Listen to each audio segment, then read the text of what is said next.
ढोढ़ी के ऊपर जेकर झूला उठल बा समझ लिए कि ओकर लक टूटल बा। बा रे कुंवर की भौजी बा, तोरा के देख के तो बुझात नहीं कि तोरा अनार रसदार भइल हो या तनी भाई लोग गाना सुनल लो छिनरी के।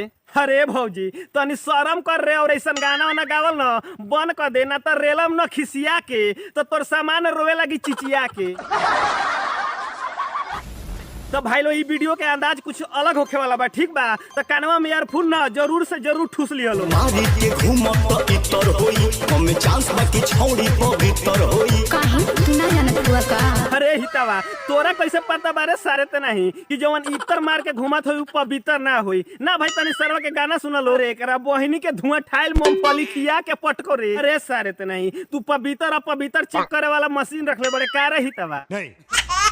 ढोढ़ी ऊपर जेकर झूला उठल बा, बुझली हो ओकर लात टूटल बा। अरे भौजी हम तोरा से फेनू से कहता नीनू रे कि तू ना हैसन कुल गाना गावल छोड़ दे, ना तो रेलम निहुर के तो भगबो कुहूर के।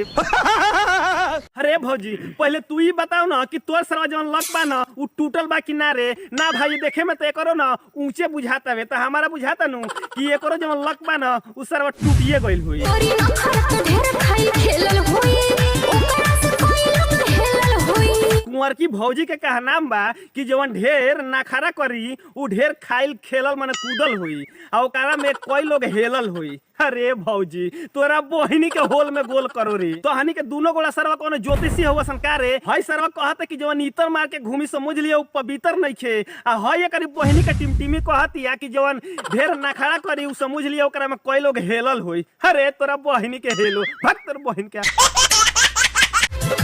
जेवाना के होई ऊंचा मचान ए भाईलू ई सरवा न मनिया से ना सरवा देखो ही तवा के। अरे सारे ते नहीं ढेर ऊंचा मचान बानू तो भेज दे सरवा हेनिया, हम गेहूं के खेत में गाड़ के आ वही पे बैठ के ना आ सरवा चिरई हुल के गेहूं में। जनी हक धान खूबे टूटल बा अरे टूटल बा। सही में अरे कैमरामैन हटाव ई सरवन के बकचोदी रे, ना तो सरवा देखत नहीं कहीं पगला गईनी ना तो सरवा हॉस्पिटल ले जाए के पड़ी हमरा के, उह तेजपुर वाला में। गाना बजा के लेता डीजे वाला के छोटका बेटा, गाना बजा के लेता डीजे वाला के छोटका बेटा। अरे भौजी गाना बजा के लेता तोरा मजा नहीं खियावत नु तो कह दे सरवा समाचार सुना के तोरा के रेलो रे, ना एकरा बहिनी के जोगाड़ में भोभाड़ करो एकर गाना सुनते रहलो। गाना बजा के लेता डीजे वाला के छोटका बेटा।